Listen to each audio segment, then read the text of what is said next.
Hello, friends, and welcome to this week's edition of The Boot Room, the show where we look ahead to the weekend game for Ipswich Town. This weekend, it's a long trip to Wigan, a reunion for Paul Cook with one of his former clubs and his former assistant manager.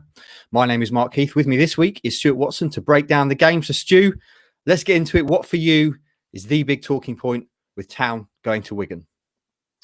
Another week, another return to a former club for Paul Cook. He's been to Portsmouth and now he's going back to Wigan, which was obviously the last club that he managed, a club that he had a great deal of success with. He won them the League One title. He turned them into a really competitive championship force, and then the rug was pulled out from under everyone's feet up at Wigan. A shock administration.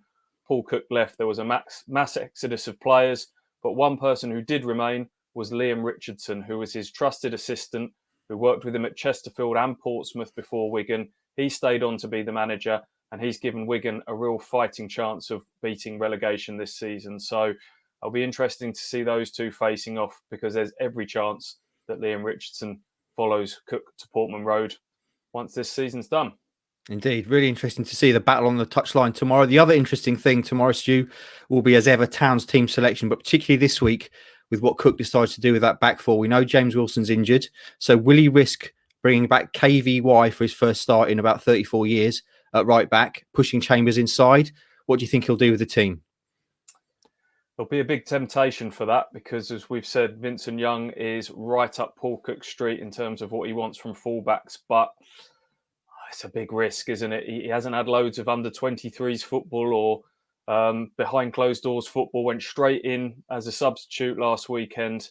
They don't want to break him, do they? So I'm not sure he'll start, which would mean Chambers would have to play at right back, because Luke Matheson himself is injured at the moment, which leaves Ipswich short at centre half, because Mark McGuinness is away with Ireland's under-21s.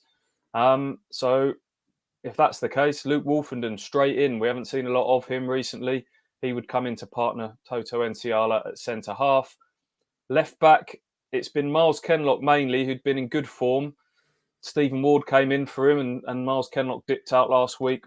I'm really not sure who he'll go with. I think maybe he'll give Stephen Ward another try, because he seems to like to give players a run of games. So Stephen Ward at left back. And then top end of the pitch, I just wonder whether 4-4-2 and two up front might be something he dabbles with. He kind of mentioned it unprompted last weekend after the defeat against Portsmouth. But the more I've thought about it, the more I think he'll keep that in reserve, maybe as an in-game change. Dazelle, definite. Cole Scoos maybe to come back in and be a bit more of an experienced sitter alongside him, which would leave a three of, what have I got running along the ticker underneath? I've got Bishop moving forward into a more advanced role, Judge and Edwards on either side, and then Norwood up front. There you go. You can see Stewie's team just scrolling along the bottom there. Right then, Stu, the big question, the million-dollar question I have to ask you every week. Prediction time. Ipswich Town at Wigan. They really do need a win to kickstart their playoff hopes. They're still in good position in terms of their run-in, although Paul Cook was at pains this week to say it's not an easy run-in. I'm going to say, however, it's hard for me to feel optimistic at the moment about Town. I'm going to go with the Andy Hutch-Warren approach. I'm going to go 1-1, Stu. What about you? You're going to hate me. I've got exactly the same written down. And I know you think it's a boring prediction, but I keep saying it. It's really hard to see Ipswich scoring more than once at the moment. Wigan have scored exactly the same number of goals as Ipswich this season, but their recent run shows that they're capable of scoring goals and getting some results. I think they might cancel each other out in this one. Draw. Okay. There you go. Then we're both saying 1-1. Hopefully we're both wrong. It certainly wouldn't be the first time. Hope you enjoy the game. Thanks for watching, and we'll see you again next time.